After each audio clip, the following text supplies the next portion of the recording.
Bonjour à tous. Ici Robert Piché, bien entendu l'ex-commandant. Je ne sais pas si vous m'avez reconnu, mais je suis ici, j'ai le privilège d'avoir été approché par la direction de Radio M pour venir parler de ma maladie. Ben oui, j'étais un homme malade, je suis un alcoolique et j'ai découvert un programme là 23 ans qui s'appelle les Fraternités Anonymes. Et dans les Fraternités Anonymes, c'est pas compliqué, on a un programme qui est basé sur les 12 étapes.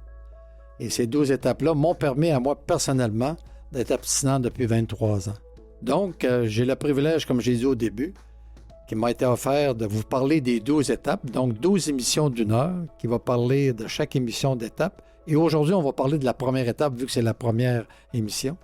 Et j'ai invité mon bon ami Éric L, qui va nous parler comment lui a vécu la première étape, qu'est-ce qui fait qu'aujourd'hui, on a assisté à cette première étape-là, puis on l'a assimilé et on l'a vécu. Et c'est ce qu'on va vous rencontrer en direct dans quelques minutes. Merci.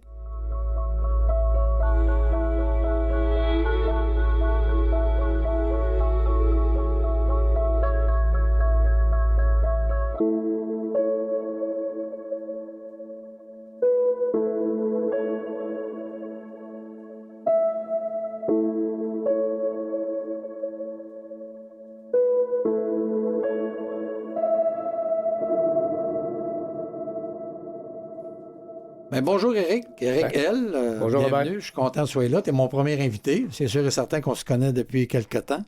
Et on chemine surtout ensemble dans ce fameux programme des Fraternités Anonymes et qui s'appelle les 12 étapes. Moi, je ne sais pas comment toi, tu as vécu ça, la première étape. Moi, je me souviens quand je suis rentré en thérapie, je suis surtout rentré en thérapie pour sauver ma job.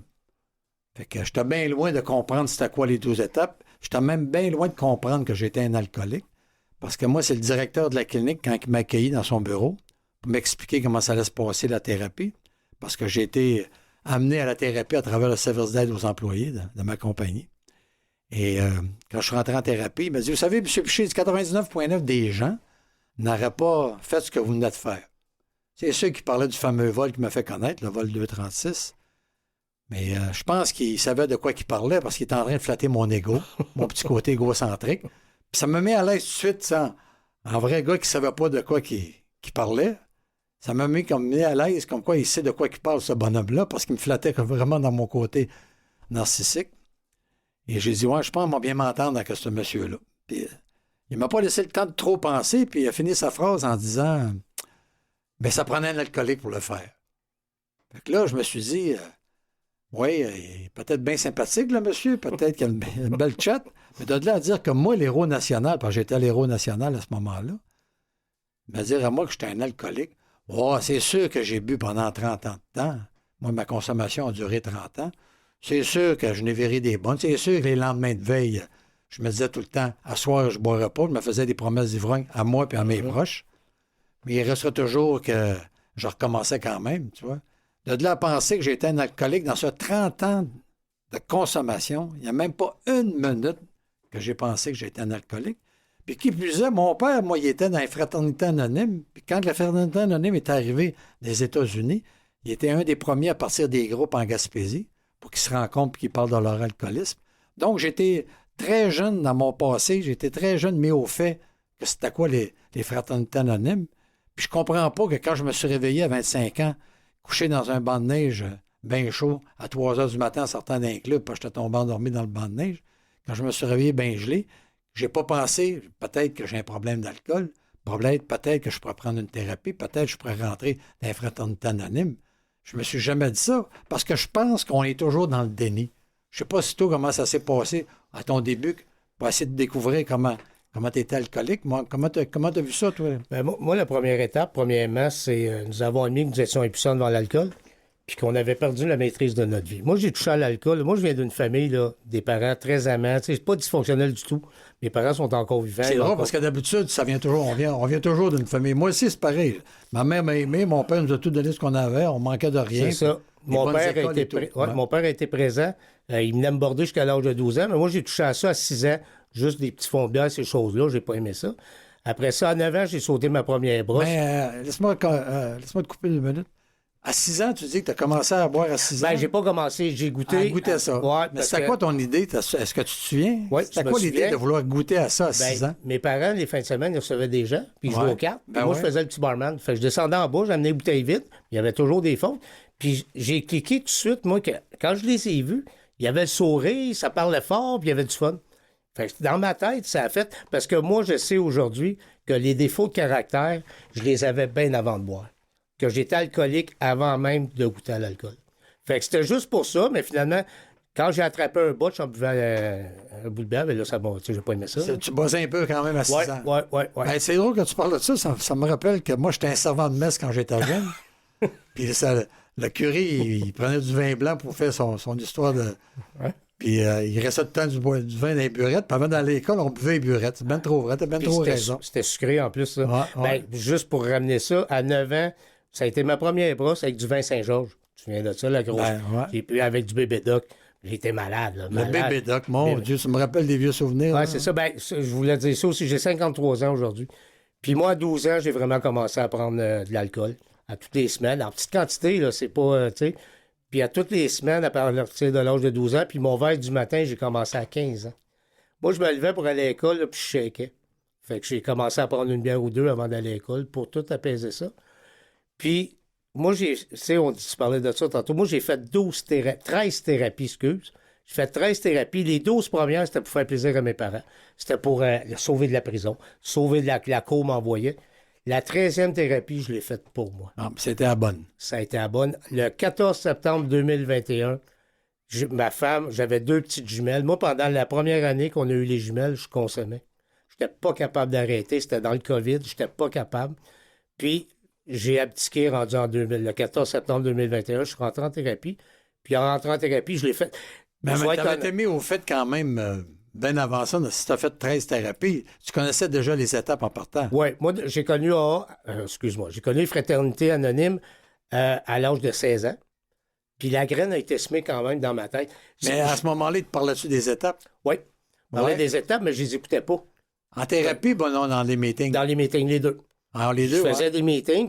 Ma première thérapie, je l'ai faite à 16 ans, ensuite 18, puis en montant. Mais j'allais là juste pour me rétablir, parce que j'avais pas le goût d'arrêter. Moi, j'allais là parce qu'ils m'obligeaient à y aller. Fait que je restais une couple de mois avec la cour, faire signer des feuilles. Puis ensuite, quand c'était fini, je repartais. Tu rechutais. Je rechutais parce que j'avais pas le goût d'arrêter. J'avais du power, puis tu sais, j'étais capable. Fait que c'est ça, tout ce temps-là, sauf la dernière. Tu sais, la dernière thérapie que j'ai faite en 2021, je suis allé premièrement pour mes filles, parce que j'ai dit, c'est pas vrai qu'ils vont avoir un père qui est, excuse-moi, là, mais dérangé comme ça.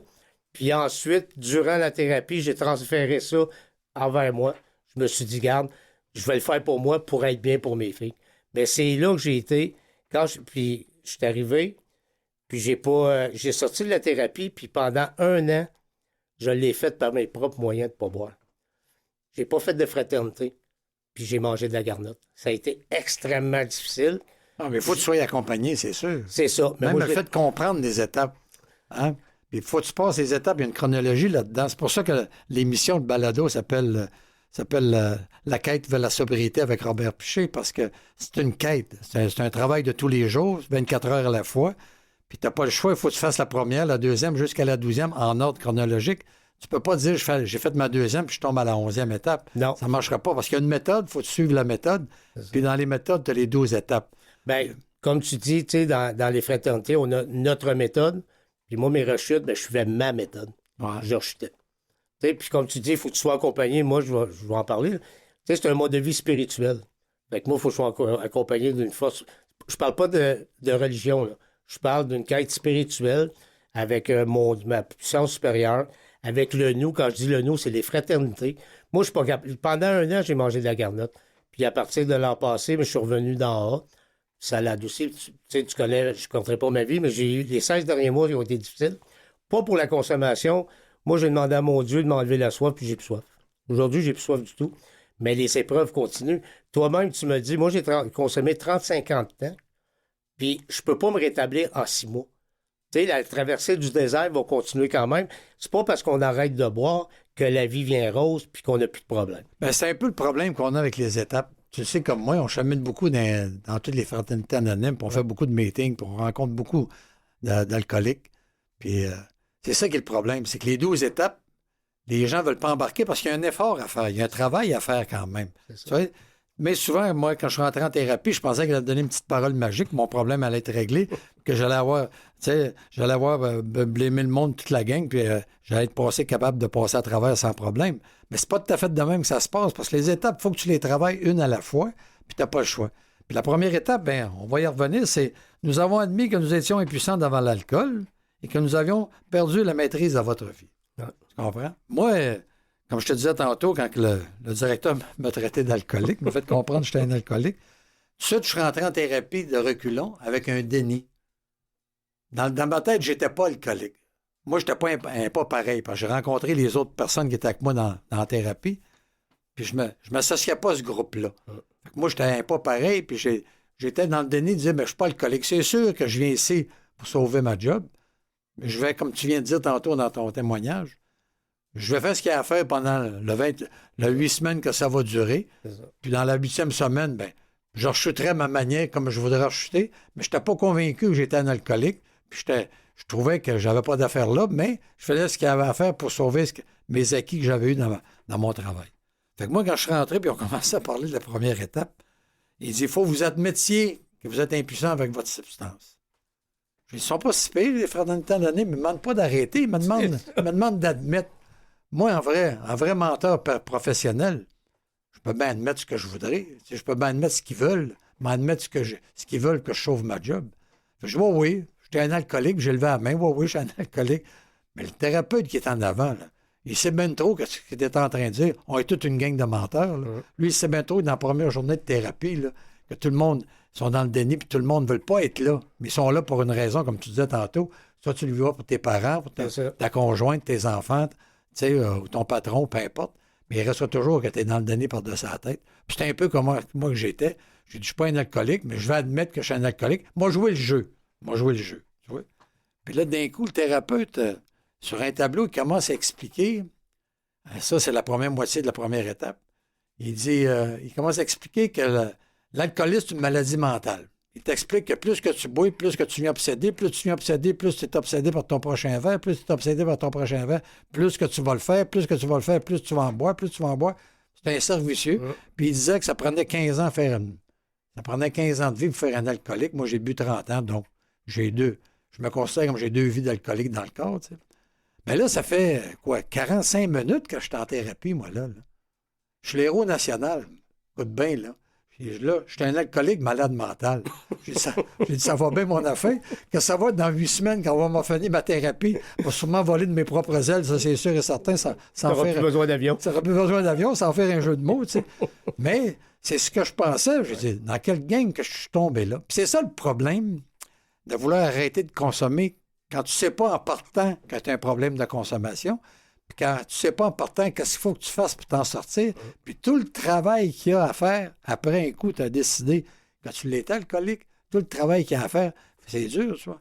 Puis là, le thérapeute, c'est sûr qu'il nous en garde, puis la deuxième moitié de la première étape, c'est que tu as perdu le contrôle de ta vie. Je dis, bien là, il pousse un petit peu trop fort, le thérapeute. Comment ça que j'ai perdu le contrôle de ma vie? Moi, j'ai 2 chars payés dans la cour, j'ai ma maison qui est payée, pas d'hypothèque, très bon salaire, de l'argent en Amérique, à m'en prendre ma retraite, j'aurai aucun problème. Comment ça que j'ai perdu le contrôle de ma vie? Tu vois, on en parlait tantôt en ronde, c'est le gars qui s'assume, l'alcoolique qui s'assume. Il prend un coup, mais il réussit à fonctionner pareil, il est fonctionnel, tu sais. Je dis, moi, je n'ai pas perdu le contrôle de ma vie. Mais moi, il m'avait jumelé, tu sais, le thérapeute. Un thérapeute, il faut qu'il te fasse parler, te dire pourquoi tu as une boule dans l'estomac. Puis cette boule dans l'estomac-là, pourquoi quand tu consommes à part? Lui, il faut qu'il te fasse comprendre ça. Non, pour te faire comprendre ça, il faut qu'il te fasse parler. Fait que c'est subtil, là. Moi, je pensais que le thérapeute allait me faire des beaux enseignements, puis j'allais sortir de là quasiment prêt pour rentrer chez moi une guérie, puis j'allais faire une vie sans alcool. Mais c'est pas tout à fait de même, puis c'est plus profond que ça, parce que c'est à l'intérieur que ça se passe. Hein? C'est ça. Fait que là, il voit bien que les 30 gars qu'on est là en train de dire, oui, on admet comme des innocents qu'on est des alcooliques, dans le fond, on n'est pas convaincus par tout. Il dit, moi, vous jumelez 2 par 2, vous allez parler de la première étape, vous viendrez me jaser ça après dans 20 minutes, ce que vous avez figuré là ça. Moi, j'étais assis avec un bonhomme, puis on se met à parler tous les deux, puis lui me contait son affaire, puis je contais mon affaire. Puis à un moment donné, j'ai découvert que quand je recevais mon horaire de pilote, de 23 de chaque mois pour le mois suivant, donc, comme là, le 23 mars, les types vont recevoir leur horaire pour le mois d'avril, ça marche au mois. Je dis, j'ai le 2 du mois prochain, je vais être à Vancouver. Je connais une barmaid à Vancouver, que 3 fois je vais là. Là, j'avais hâte d'aller à Vancouver. Bon, il est juste le 23 du mois, là. Mais j'ai hâte d'aller à Vancouver le 2. Ah, le 12, j'étais à Paris 2 jours. Ah oui, il y a une place que je vois à Paris. Hein? Le lait coûte moins cher que le vin coûte moins cher que le lait. Il m'a enverré de maudite à Paris. Ça, j'ai découvert sa première journée-là de thérapie, malgré que j'étais dans le déni, que je voulais rien savoir de la première étape. La première étape m'a fait découvrir que peut-être que je chédulais mes brosses, puis peut-être que j'étais un alcoolique, puis peut-être que la boisson a pris le contrôle de ma vie. Je ne suis pas devenu un moine le lendemain matin, puis je n'ai pas été convaincu à 100%, mais ça m'a ouvert l'esprit. Ça a mis une petite graine dans mon cerveau pour me dire, mais peut-être que si je m'assois, puis j'écoute ce qu'ils ont à dire, de toute façon, écoute bien, moi, ça a donné que ma thérapie était l'été. Puis moi, toute ma carrière, nous autres, on n'avait jamais vraiment de vacances l'été parce que c'est là qu'on travaille le plus. J'ai dit, là, je suis en vacances l'été, j'ai jamais été en vacances l'été. J'ai dit, là, ça va bien aller, tu sais. Je vais avoir au moins l'été off. Puis je dois te dire que j'ai trouvé ça extraordinaire d'être en vacances l'été au Québec. Puis en plus, je payais 66,6 de mon salaire clair d'impôt parce que je suis sur le programme d'aide aux employés, tu sais, la convention collective. Puis quand je vais travailler, je paye 52 d'impôt. Fait que je suis en vacances, puis je gagne plus d'argent en étant en thérapie. Bien, fou, pris dans une poche. Moi, il y a en thérapie, moi, leur admettre ce qu'ils veulent, moi, sans problème. Puis c'est l'idée que j'avais de ma première thérapie. Tu comprends ça? De ma première étape. Moi, je me disais, bien, je vais m'ouvrir l'esprit, puis je vais voir qu'est-ce qu'ils vont me dire de si fabuleux que ça, jusqu'à la 12e étape, puis je verrai si ça fonctionne. Pour aujourd'hui, bien, ça fait quand même 23 ans que je suis abstinent. Bravo, donc, à quelque part, ça a fonctionné. Mais ça n'a pas tout le temps été facile. Par chaque étape, il faut que tu travailles chaque étape. Là, on parle juste de la première, puis les prochaines émissions, il va y avoir une étape par émission. Donc, vous allez voir qu'il faut en parler l'étape, puis il faut la décortiquer, puis il faut l'assimiler, puis il faut la comprendre pour pouvoir la vivre. Puis, c'est ça. Tu sais, il y en a qui disent, moi, j'ai toujours dit, je fais pas les étapes. Moi, je les vis. Parce que moi, en tant qu'alcoolique, là, quand je commence quelque chose, je le finissais jamais. Fait que moi, si je dis que je fais les étapes, ils vont prendre le bord. Moi, j'ai besoin des vivre, des assimiler. T'as besoin d'un coach? T'as besoin de quelqu'un ben qui... aussi. Ouais, c'est ça. On chemine beaucoup ensemble les deux. Je fais beaucoup de meetings. Je suis bien impliqué. Puis je veux dire aussi que moi, ça a pris du temps. Tu sais, j'ai fait les 15 premières années sur 35 ans, j'ai eu du fun à boire. Ouais. Je peux pas dire que j'ai été dans déchéance à 16 ans. Les 15 premières années, j'ai eu du plaisir. Puis j'ai fait des thérapies. De toute façon, dans les traditions, dans les promesses, ils en parlent de ça dans la méthode. Carrément. Tu ne faut pas t'oublier de passer comme tu veux, comme tu le regrettes. C'est en plein ça. Puis, j'avais pas l'esprit. Moi, quand je rentrais en thérapie ou je rentrais dans A, c'était pour prendre un break. J'avais pas admis. J'avais pas admis, comme tu disais tantôt, que j'étais alcoolique. Puis, j'ai jamais perdu. Tu sais, dans ce temps-là, je faisais de l'argent, ces choses-là, j'avais pas de problème. Faut dire aussi, mes parents vont bien être. Moi, là, j'ai été comme couvert. J'avais des problèmes j'avais des dettes, mes parents payaient.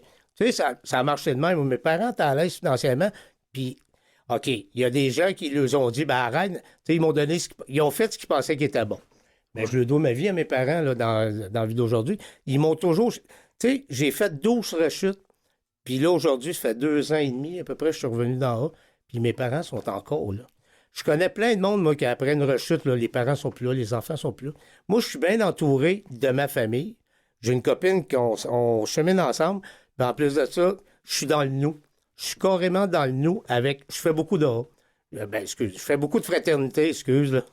Il y a beaucoup de fraternités anonymes. C'est pas bien grave, le monde, on doit juste deviner de quoi qu'on parle. Ben, c'est ça. Tu sais, je veux dire, les meetings, les alcooliques anonymes, c'est anonyme, c'est le cas de dire.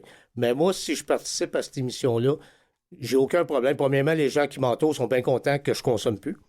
Puis, tu sais, j'ai des petites filles de 3 ans et demi, j'ai des jumelles, moi, 3 ans et demi. Puis, ils vont connaître un père, mais c'est une journée à la fois, moi, hein, le programme, là. Tu sais, toutes les étapes, là. Moi, je pense pas à demain, là, qu'est-ce qui va se passer. Moi, je bois pas pour aujourd'hui. Demain, je le sais pas, mais je pense pas, mais c'est pas aujourd'hui. Tu sais, c'est un mode de vie de 24 heures à la fois. Parce que moi, je me souviens quand en 2021, je suis arrivé puis ils m'ont dit, tu sais, j'ai ouvert l'esprit, ils ont dit, tu boiras plus jamais. Ah, je capotais, là. Mais t'as-tu admis à ce moment-là, après 12 rechutes puis une 13e thérapie, c'est-tu là que t'as admis que t'avais un problème avec la consommation ou tu l'avais déjà admis dans d'autres thérapies? Dans d'autres thérapies, je savais. T'avais déjà fait ta première étape dans d'autres thérapies? La moitié de ma première étape. J'avais admis que j'étais impuissant devant l'alcool, là, ça faisait longtemps. Puis malgré que tu avais admis, tu as rechuté pareil. Oui, parce que j'avais admis, mais pour moi, j'étais comme guéri. Moi, je faisais une thérapie, puis je suis pas comme toi, là. Je pensais que, après tout temps, tu sais, que je pouvais. J'ai toujours eu l'impression que je pouvais me contrôler. Non, mais je veux dire, c'est que tu connaissais le principe des 12 étapes. Ah, pareil. très bien. Tu connaissais la méthode des fraternités. Très bien, mais regarde, je vais dire, j'étais un crosseur. Ouais. Si je me vendais l'idée. Dans notre actif, l'actif, on veut dire que dans le temps qu'on consommait. Ben, c'est ça, je veux dire. Garde ton idée, bon, on va revenir dans quelques minutes après la pause. Je serai de retour bientôt avec mon invité, Éric L. On parle des 12 étapes, programme des fraternités anonymes.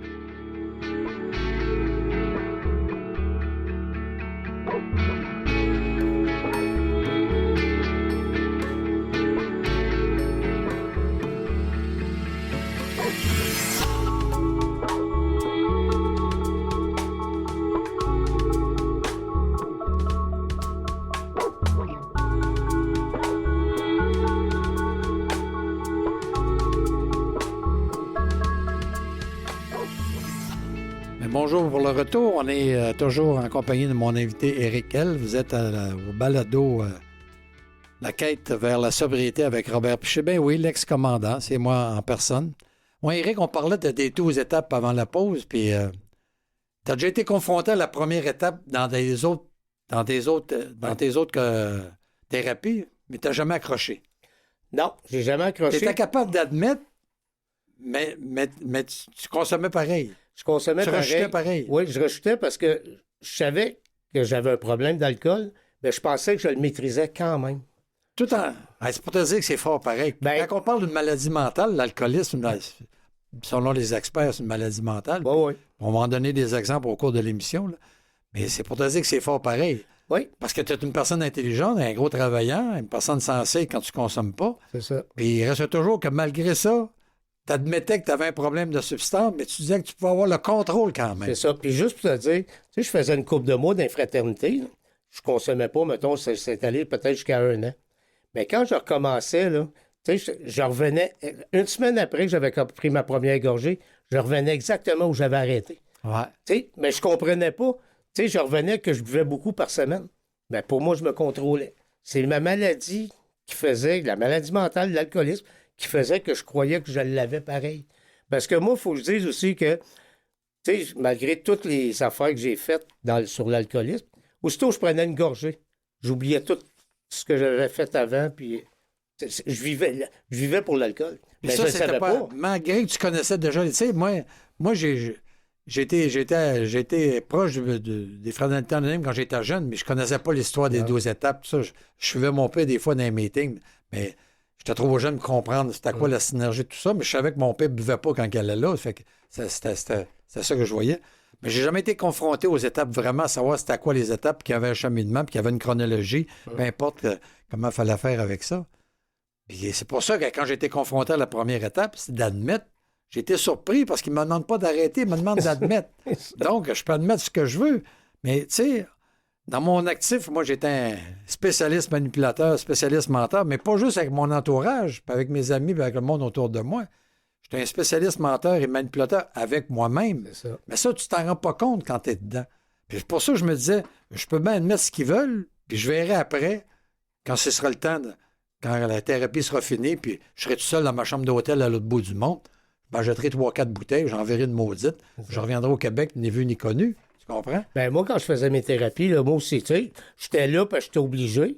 Ben, obligé. Tu sais, pour faire plaisir, ces choses-là. J'écoutais la thérapie. Soit par la cour, soit par tes parents. C'est ça, par n'importe qui. Tu sais, j'écoutais les... Mais quand je revenais, je faisais du mouvement, je m'impliquais pas. Je faisais du mouvement de chaise. J'allais là parce que j'étais obligé de faire signer. Mais moi, toutes les thérapies que je suis rentré, je savais que je retournerais consommer. J'étais certain que je retournerais, que quand la course serait fini de signer, je retourne. Ça a toujours été. Je savais que j'avais un problème, mais pas assez pour arrêter. Je pensais que j'avais le contrôle. Toutes les fois que j'ai chuté. Pourtant, la deuxième moitié de la première étape, c'est que tu as perdu le contrôle de ta vie. Ouais. Tu comprenais pas que l'alcool contrôlait ta vie à ce moment-là. Absolument tout en sachant que tu allais rechuter. 49 ans de temps. 49 ans. 39 ans de temps, j'ai jamais pensé que l'alcool me contrôlait. Jamais, jamais. Puis, veux pas, tu sais, moi, j'ai tout perdu dans la vie, ces choses-là. Mais il y en a, moi, c'est ça que je disais tantôt, il y en a qui perdent rien, qui arrivent dans l'alcoolique anonyme, là. Tu sais, je parle comme toi, tu avais tes autos, ces affaires-là, puis tu as réalisé que tu avais un problème. Malgré que toi aussi, tu sais, tu as été obligé, toi, tu es allé pour ta job, ces choses-là. Moi, j'y allais parce que... Mais toutes les fois que je suis allé, il y a quelque chose qui restait dans mon inconscient, pareil. Je savais que quand j'avais des problèmes, je pouvais revenir en haut. Parce que qu'est-ce qui est beau dans le mouvement, dans les fraternités, que tu rechutes une fois, 10 fois, 15 fois. Ils vont te réaccueillir pareil. Ils te réaccueillent avec amour. Avec le même amour, puis avec la même sympathie, puis avec c'est tout. incroyable. Moi, là, si dans les années 90, les alcools, je veux dire, le mouvement aurait fermé la porte, dit non, toi, tu rechutes, je serais décédé aujourd'hui. Non, ils trouvent la porte, ils t'accueillent, ils me disaient, il y a des meetings, j'allais, là, ils me connaissaient même pas, on t'attendait. Bienvenue, on t'attendait. Je te connais même pas. Ça fait chaud au cœur, ouais. C'est de l'amour inconditionnel des gens que tu connais pas. C'est avec sincérité. En plus. Oui, parce que le côté des meetings, c'est plus social que... Je suis d'accord, ouais. Il y a une personne qui est tout seul, qui boit dans sa cave, tout seul, caché dans son coin.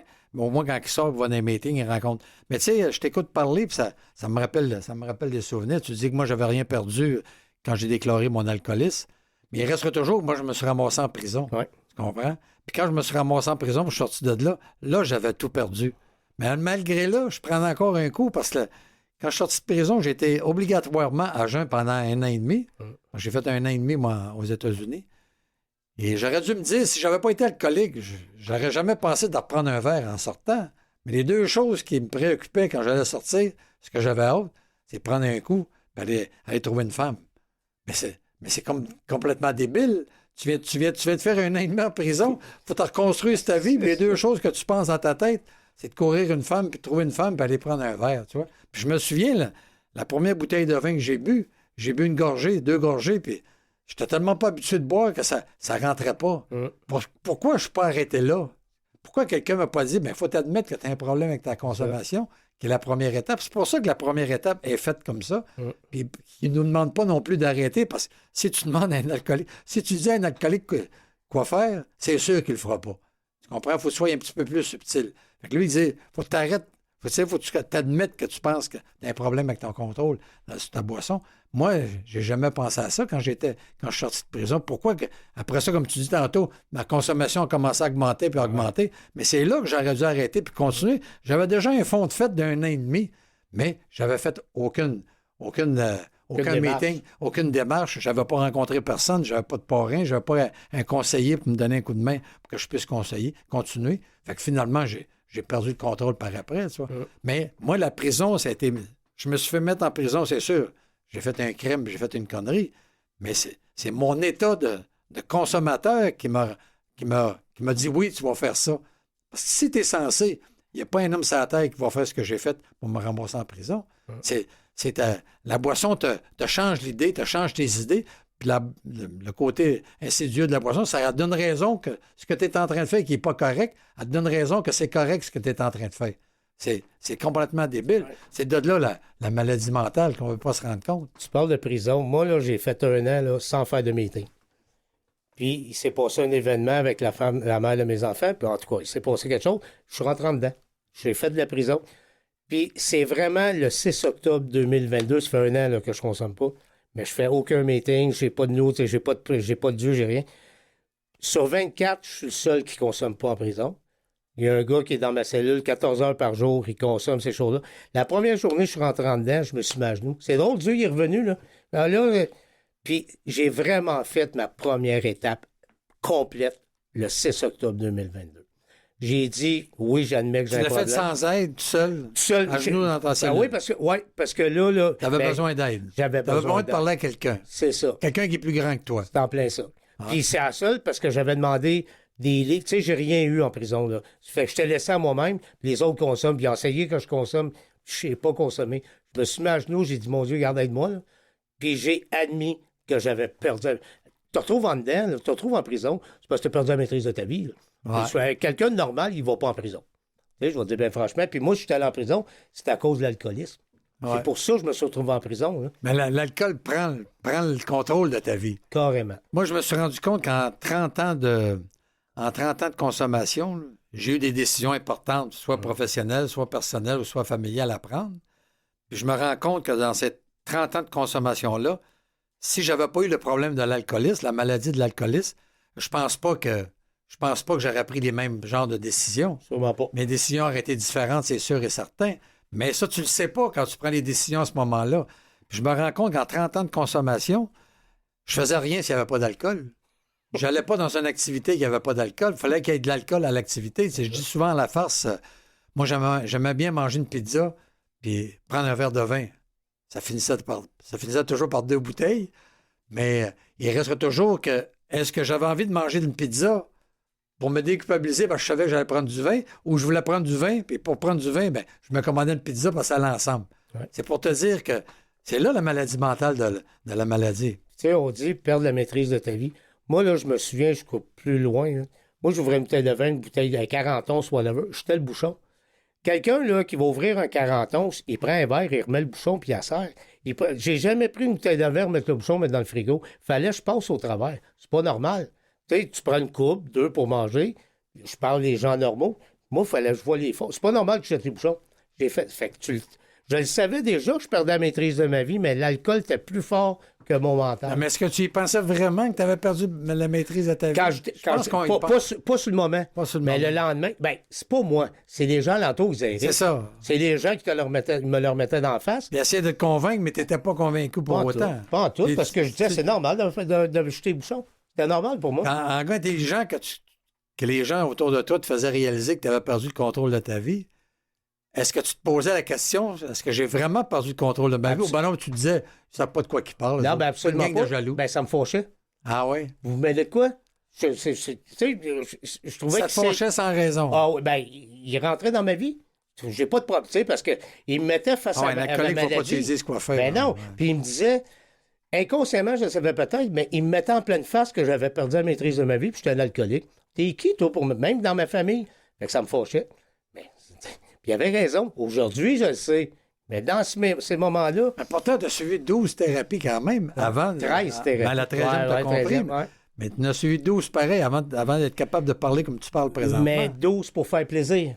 Pas pour moi-même. Ah ouais. Moi, là, tant que j'ai pas mis moi-même les 2 genoux à terre puis dire, je lève le drapeau blanc, là. Tu t'abandonnes tant que tu Ouais. n'abandonnes pas la Tant partie. que j'ai eu du pouvoir sur moi. Mais là, quand j'ai la 13e Oh, thérapie. ben non, tu as là, pensé que tu avais du pouvoir sur toi. ouais, mais je l'avais Ah. pas du tout. C'est la maladie qui me faisait penser Ah, ça. ouais. Mais tant que j'ai pas Tu mis. disais les tantôt, genoux- tu pensais que tu contrôlais. Oui, c'est Mais ça. tu contrôles rien. Parce que la boisson inconsciemment- prend le contrôle de ta vie. Oui, puis inconsciemment, je savais que j'avais pas le contrôle, mais je pensais que je contrôlais. Ouais. Fait que. Ça, je dis souvent dans les partages, dans les meetings AA, quand les gens essayent de me faire comprendre c'est quoi quand tu penses à l'alcool tout le temps, tu sais, tu dis, écoute, L'obsession. l'obsession. Tu prends un fumeur, admettons. Je donne ça comme exemple. Ouais, tu connais. Hein? Ah ouais, bonne. Je prends un fumeur. Aujourd'hui, tu n'as pas le droit de fumer nulle part. Hein? Faut que tu sois à 9 mètres quand tu sors dehors d'un édifice public, faut que tu sois 9 mètres l'autre bord de la rue, puis l'autre bord de la rue, il y a un immeuble. Tu sais que tu sais plus où ton 9 mètres, en tes cas. Ça veut dire que tu te lèves le matin, inconsciemment, que tu dis, dans ma journée, où est-ce que je vais fumer avec mon horaire de travail que j'ai aujourd'hui. Fait que je suis certain que tu dois mettre des spots inconsciemment. Tout ça se fait inconsciemment. Comme tantôt, tu disais que Il programme le fumage. dans tes 12 premières étapes, tu savais que tu avais perdu le contrôle de ta vie, mais tu n'y pensais pas. Non. Ça te choquait quand le monde te disait. Fait que la première étape est très forte et très importante de commencer par cette première étape-là à cause de ça, tu vois. Fait que le gars qui se lève le matin puis il passe à ses cigarettes, mais il doit faire tout son horaire professionnel, familial ou social va être en fonction il va pouvoir aller fumer parce qu'il connaît les spots où il peut aller fumer Comme dans toi, sa quand journée. tu programmais tes brosses. C'est ça. Comme moi, je Pareil. programmais mes brosses. Fait que le gars, il se lève le matin sans le savoir. Fait que là, un moment donné, il y a une réunion, mettons, à 10h30. Puis il dit à 10h30, la réunion, c'est pour finir à 11h. Il va en fumer une avant de rentrer dans la réunion. Puis là, il se dit dans sa tête, à 11h, quand ça va être fini, avant de retourner à mon bureau, m'en en fumer un autre. Mais le gars qui fait la conférence en avant ou qui parle en avant, à 11h, il n'a pas fini de parler. Il finit de parler à 11h15, admettons. penses-tu que dans le 15 minutes d'extra, que le gars est en train d'écouter ce que l'autre dit en avant? Ben non, il est juste dans l'idée. S'il peut finir au plus sacrant, il n'entend même pas ce qu'il dit. Il n'entend même pas ce qu'il dit parce que moi, j'ai envie d'aller fumer. Mais ça, c'est perdre le contrôle de ça. Ouais. Fait qu'imagine-toi si c'est un problème de boisson, imagine-toi si c'est un problème de drogue, imagine-toi si tu fumes, puis imagine-toi si c'est un problème de sexe. Tu te lèves le matin, la tête doit être comme ça. Tu ne dois pas savoir comment gérer ta journée. Puis à travers ça, tu as ton horaire professionnel, ton horaire avec ta famille, ton horaire social. Puis c'est l'enfer, hein? C'est pour ça que moi, je buvais tout le temps. Parce que, premièrement, c'était comme un médicament. Je ne le savais pas, là, je le sais aujourd'hui. C'était pour m'enlever, parce que je pensais pas que je faisais de l'angoisse, moi, puis de l'anxiété, puis j'ai su ça il n'y a pas longtemps. Puis je buvais pour me vider la tête. Parce que j'oubliais tout. Qu'est-ce qui me faisait mal? Qu'est-ce qui me fatiguait, ces choses-là? Fait, je buvais. Puis même, je pourrais te dire, ce qui te faisait mal, tu ne savais même pas qu'est-ce qui te faisait mal. Toi, j'avais une boule, c'est tout. C'est la boule dans l'estomac que je te parlais tantôt. C'est ça. Mais la première gorgée, la boule disparaissait. Puis là, c'était party. Parce que moi aussi, c'était les femmes, puis consommer. Moi, c'était le party, c'était ça. Moi, ma vie était basée là-dessus. C'est drôle, hein, dans le milieu des fraternités anonymes, ça revient souvent à l'histoire des femmes et de la consommation. On dirait que c'est interrelié. Hein? Ben, tu sais, j'ai travaillé dans des clubs, moi. Je vais le dire, là, j'ai travaillé dans un club de danseuses pendant tant d'années. Fait que moi, là, j'avais mes parties, drogue et alcool. T'avais tout dans la même place. Fait que moi, j'adorais ça. J'étais barman, moi aussi, dans un club qui fonctionnait pas mal. Puis tout est gratuit, puis ça paraît bien. C'est ça. Personne ne t'empêche d'en prendre, d'en consommer, parce que ça paraît bien, puis ça va avec l'éthique de la job. Puis tout le monde consomme. Tout le monde tu verras pas quelqu'un qui consomme pas. Là. Non, quand tu consommes plus, je vais parler pour moi, j'ai plus fait d'affaires d'un bar. C'est sûr qu'on va plus dans les clubs. Non, moi, j'ai plus besoin. Un resto, oui. Mais pas m'asseoir dans les clubs et boire 12 jus d'orange dans la soirée, là, tu sais. Je penserais puis pas. Le risque est dangereux que après ton 12e jus d'orange, tu vas être dans la vibe du club, puis ça se peut que tu prennes une bière. Alors, un gars de jointo, puis il te met soit ça, ben non, tu dis, regarde, rien qu'une, tu peux te vendre l'idée, va en prendre rien qu'une, fait que ta première étape, elle peut s'en aller. Moi, j'étais un gars qui a rechuté, fait que je fais attention à ça aujourd'hui. Ben, je peux te dire qu'il y a un moment donné, en tant que personnalité connue, je t'ai invité dans toutes sortes de levées de fonds. Hein, puis à un moment donné, dans une levée de fonds, c'est qu'on changeait de table pour ceux qui avaient payé pour la levée de fonds. Puis c'était un 5 services. Puis à chaque service, tu changeais de table pour aller parler en tant que personnalité connue à l'autre table. Puis chaque personnalité connue changeait de table. Puis à un moment donné, j'arrive à une table, puis c'était à mon tour de m'asseoir là, puis il y a un verre de vin plein en avant de moi. Je suis venu assez mal. Là. J'ai-tu commandé un verre de vin? C'est ça. Inconsciemment. Perdre le contrôle de ma vie. Tu sais, que j'ai dit au waiter, je vois tout le monde prendre du champagne, boire du vin. Peut-être moi-même, j'ai commandé un verre de vin sans m'en rendre compte. Puis le gars m'a emmené. J'ai filé tellement mal, tu sais, que un coup, le type qui était, la personnalité connue qui était avant moi, il est venu au bout de 2 minutes. Il dit, excuse-moi, j'ai oublié mon verre de vin. J'ai dit, ouf, merci Seigneur. Oui, mais c'est dangereux. C'est pour te dire qu'il faut toujours que tu sois en alerte, mais le concept d'admettre dans la première étape que tu as une perte de contrôle avec ta substance, que tu as perdu le contrôle de ta vie, c'est assez puissant quand même. Ça prend quelqu'un qui veut vraiment s'en sortir. Ben, moi, j'ai toujours dit, il faut que tu atteignes ton bas fond. Ouais. Tu sais, je veux dire, le bas fond, il n'est pas pareil pour tout le monde. Mais moi, puis il faut vraiment, anyway, que moi, là, quand j'ai lâché en 2021, j'avais la mort dans l'âme. Moi, je voulais mourir. Pas mourir pour plus exister. Je voyais plus le bout. J'avais mal. Je filais pas bien. Je me sentais pas à ma place en nulle part. Fait que moi, j'ai dit, je vais me suicider, c'est ça. Mais c'est le mal que je voulais enlever. Je voulais pas disparaître parce que ma première étape n'était pas faite. Je l'avais pas. Puis moi, il fallait que je fasse des thérapies pour comprendre. Tu sais, il y en a qui sont capables de rentrer dans les fraternités. Puis je trouve ça beau. Moi, je suis allé par thérapie. Mais c'est rare. C'est rare ceux qui rentrent dans la fraternité, c'est rare. Qui réussissent à faire les 12 étapes. Il faut qu'il y ait un bon parrain. Ben, ma copine a rentré, elle, il y a 10 mois, là, elle a commencé à rentrer. Elle, ça va être une des invitées bientôt. Oui, mais tu l'appelles ta copine. Moi, je trouve qu'elle a pas mal un bon parrain, malgré qu'elle ne t'appelle pas son parrain. Je trouve que tu chemines très bien et qu'elle peut se fier à toi beaucoup. Ben, on chemine les deux ensemble. Ouais. Au-dessus, elle a 10 mois. Moi, j'ai 2 ans et demi. Ben, c'est ça la beauté de ce concept-là. Mais garde ça pour soi avec la copine. On va revenir après la prochaine pause avec la quête vers la sobriété avec Robert Piché. Et notre invité du jour, Éric L.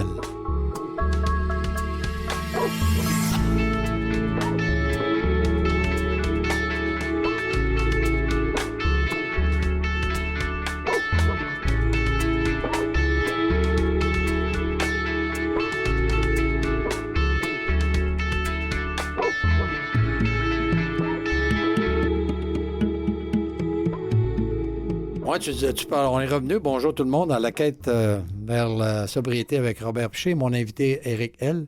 Tu parlais de ta copine qu'elle a juste, comment tu disais de temps, 4 mois? Elle a 10 mois. 10 mois. On dit temps juste, mais dans le fond, 10 mois, c'est 10 mois pareil. Ben, c'est ça, je me suis mal exprimé. C'est pas juste. Ouais. C'est 10 mois, une journée à la fois. Une journée à la fois. Puis le cheminement commence comme c'est un cheminement. C'est ça. C'est une traversée du désert. Je dis tout le temps, moi, peu importe le nombre d'années que tu as consommé, puis tout ce qui t'a fait de pas correct dans ce temps de consommation-là, bien, il faut que tu répares une traversée du désert par après. Puis c'est ça qui fait que nous autres, la majorité des alcooliques, on est impatients. Moi, ça fait, comme tu sais, ça fait 23 ans que je chemine à travers les fraternités anonymes. Puis je pense que j'ai pas rencontré un alcoolique qui pouvait me dire de bonne foi qui était patient. Je pense que l'impatience, c'est un prérequis de devenir un Ben, toi, alcoolique. tu as un bon exemple. Tu devrais le compter. Bon exemple. La fête du dépanneur. Là. Ah ouais, mais ça, c'est... On gardait ça pour d'autres Pour les autres étapes. Okay, parce qu'on n'a pas tout dévoilé notre jeu dans la première émission. OK, c'est bon. Il reste toujours, tu disais que... Puis ça, j'ai découvert ça, moi, que quand tu rencontres quelqu'un, comme là, on a beaucoup de filleuls, toi puis moi, les filleuls, c'est quelqu'un que tu suis en tant que tu guides dans la démarche des 12 étapes, puis dans le cheminement de la méthode. Et j'ai découvert que même le gars qui a 3 mois, 1 an, 2 ans, il m'aide à moi à rester abstinent parce que je vois son cheminement, où ce que j'ai passé, puis je suis capable de lui donner mon expérience, puis ça me fait du bien, comme tu parlais tantôt, de la 12e étape, qu'on parlera à la 12e émission. Puis même, tu parles, c'est pas notre filleul, mais il y en a un, tu sais, que t'as amené la première fois, puis tu t'es déplacé, puis moi aussi, c'est important pour lui. Puis on va à Laval, puis pour son 30 jours, 3 mois, 6 mois, tu sais, on s'est déplacés les deux. Ouais. Puis regarde, il chemine bien. Hein? Il va super bien. Ouais. Parce que c'est ça qui est important. Moi, le mouvement est fait pour... Un meeting, là, c'est pour le nouveau, ou celui qui souffre. Parce qu'il y a des vieux membres de 10 ans, 15 ans, 20 ans, 40 ans qui souffrent, mais ils n'en parlent pas. Bien, les meetings, c'est fait pour ça, pour accueillir un nouveau nouvelle, puis celui qui souffre. C'est la base, c'est du monde qui sont comme toi. Ben oui, qui connaissent la même problématique. Aussi, pour qu'on puisse donner notre vie, tu sais, compter notre vie.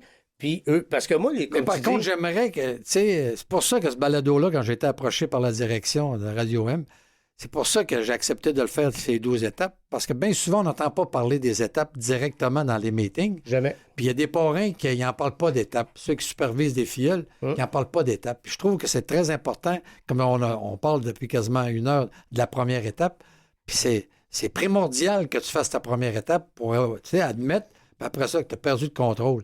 C'est primordial que si tu veux cheminer là-dedans, puis tu veux arrêter et continuer à faire une vie libre. Parce que mon histoire tantôt de la cigarette, là, le gars, il n'est pas libre. Il est aliéné par sa cigarette dans sa journée. Donc, c'est pas... quand même, tu dirais que j'étais un homme libre.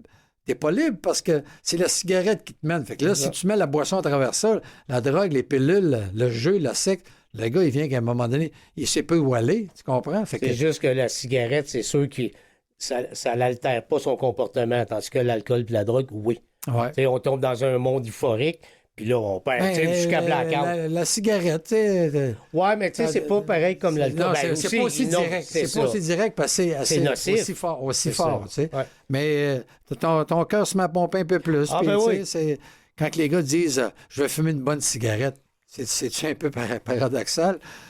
Ça coûte terriblement cher, puis ça magane ta santé, mais tu dis qu'elle est bonne.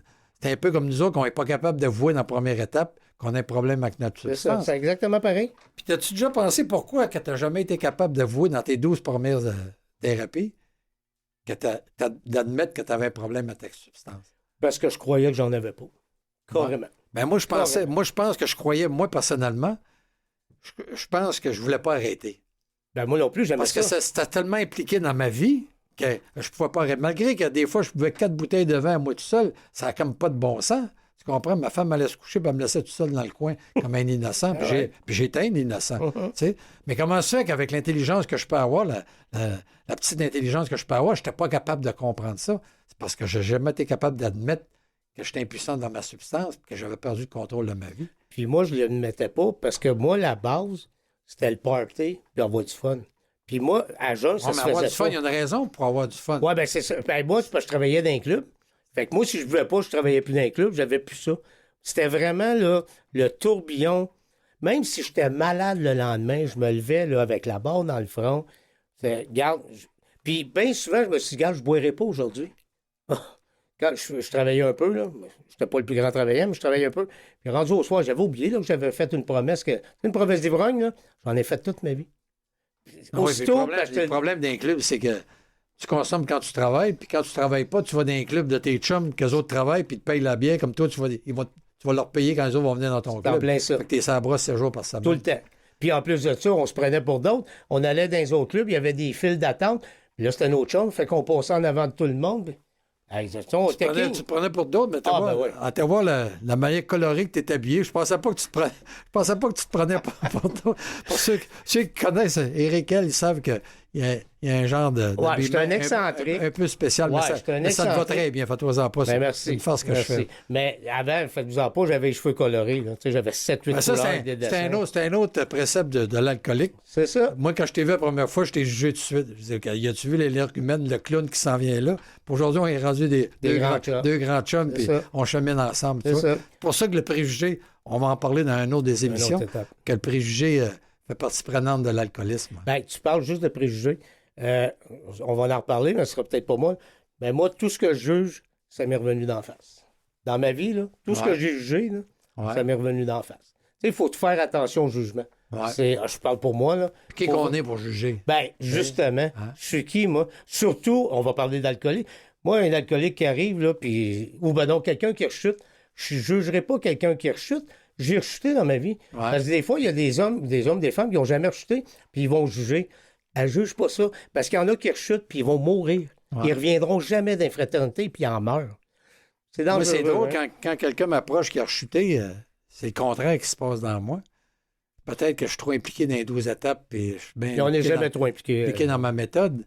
Je suis porté plus à l'aider. Ben oui. Parce qu'il sait déjà ce que c'est, tu comprends? Puis moi, en l'aidant, un gars qui a rechuté, ça m'aide à ne pas vouloir rechuter. C'est ça. Puis bien souvent, je lui demande pourquoi. Moi, j'ai déjà suivi un de mes chums qui en est mort. Là, c'est ça. Je suis allé le chercher chez eux, puis on n'a pas été capable de le sauver parce qu'il avait trop consommé. Tu vois, il est tombé dans un coma éthylique, puis finalement, il a passé.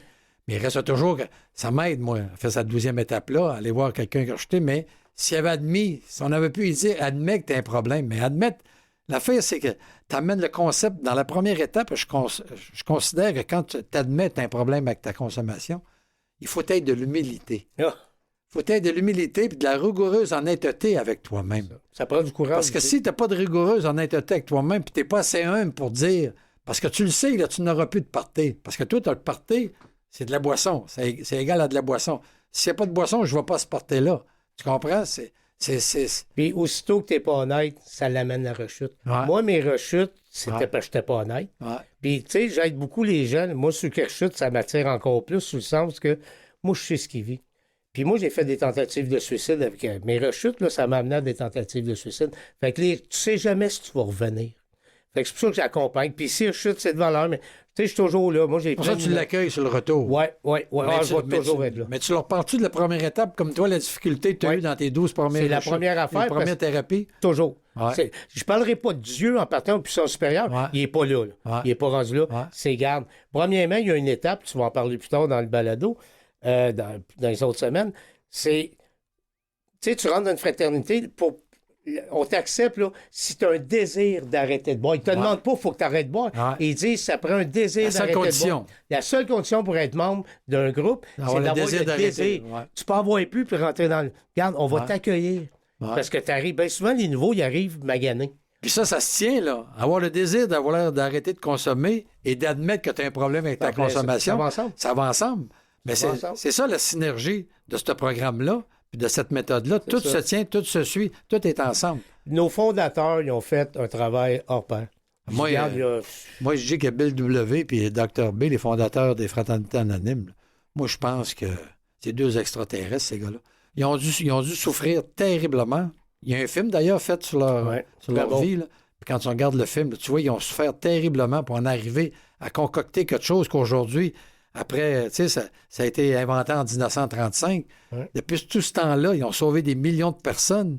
Puis ça marche encore aujourd'hui. Puis on est ici pour dire que ça fonctionne. Parce que toi et moi, ça fonctionne pour nos deux. Ça fait 89 ans. Puis, tu sais, on est chanceux en 2024 parce que nous, on a un outil primordial dans les meetings. On a de la littérature que c'est eux qui ont écrit.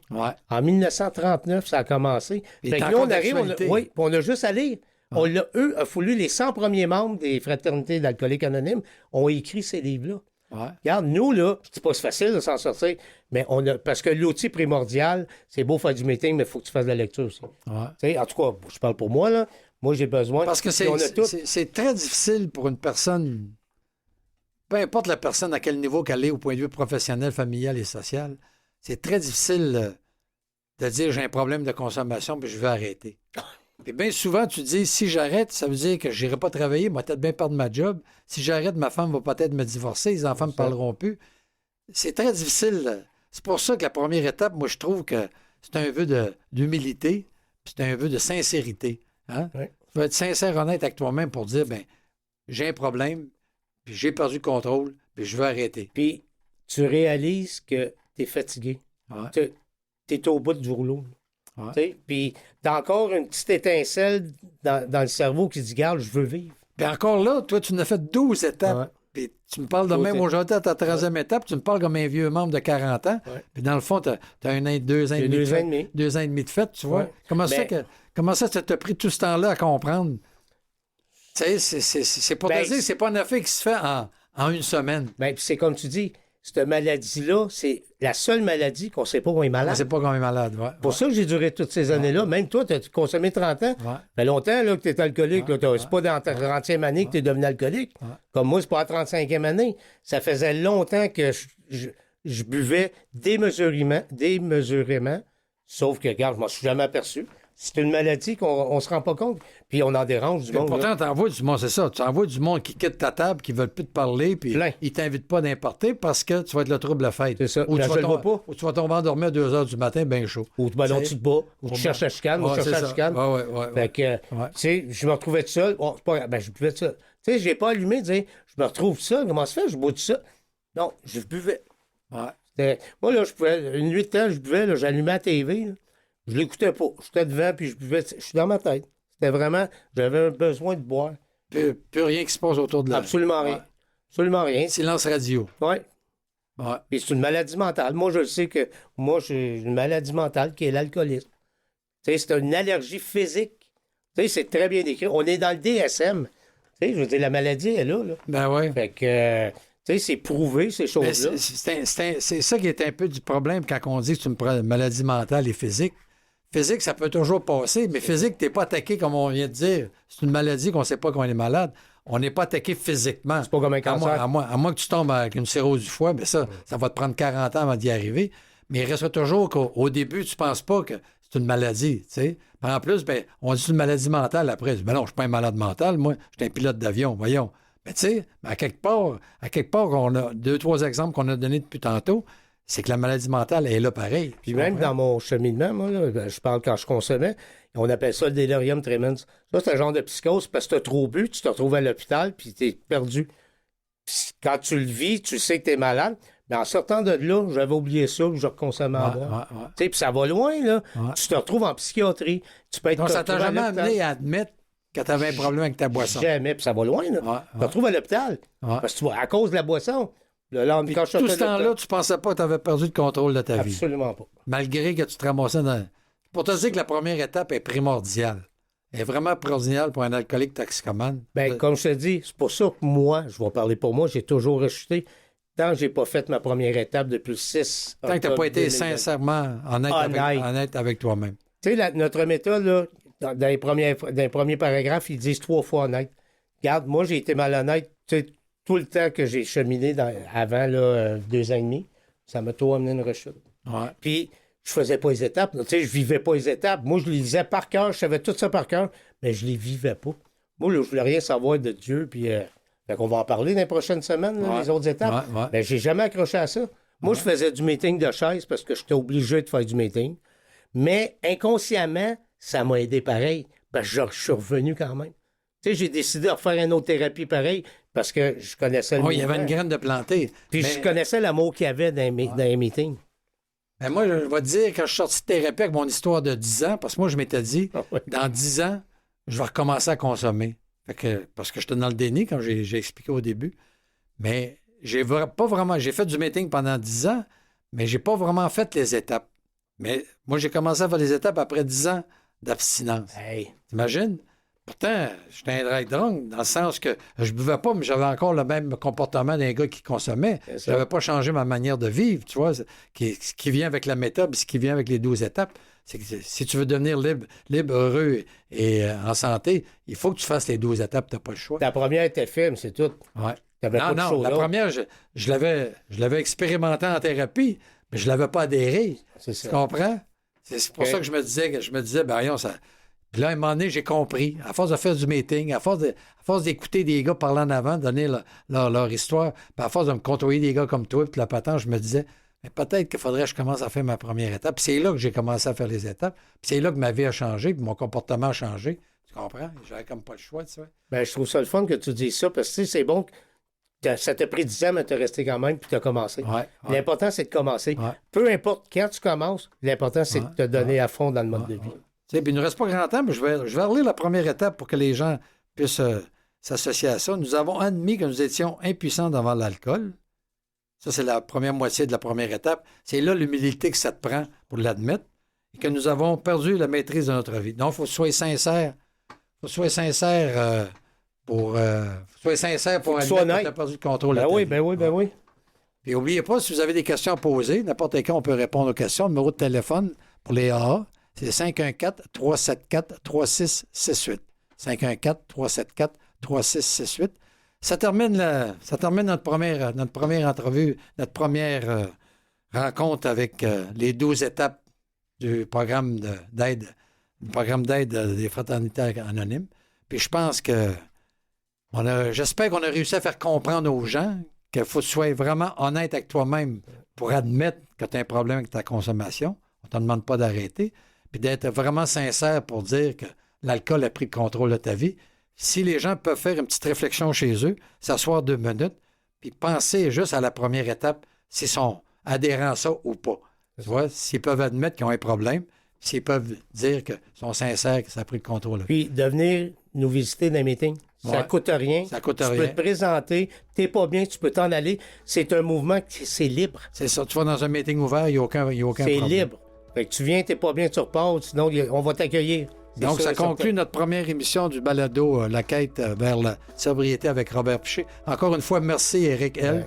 De ton apport. Merci de ton invitation. Je vous remercie. Puis la semaine prochaine, on va avoir un autre invité, espérons, qu'on va parler de la deuxième étape. Vous allez voir qu'il y a un cheminement qui se fait normalement, mais il y a un travail à faire. Il faut faire le cheminement. On n'a pas le choix parce que si tu n'y vas pas d'un ordre chronologique, tu ne peux pas arriver à la fin à être libre, joyeux et heureux. Et tu ne peux pas être abstinent. C'est notre état qu'on est présentement aujourd'hui. Encore une fois, merci à toi. Merci, et Robert. À la semaine prochaine pour un prochain balado sur la deuxième étape des fraternités anonymes qui s'appelle La quête vers la sobriété avec Robert Piché. Merci, à la semaine prochaine.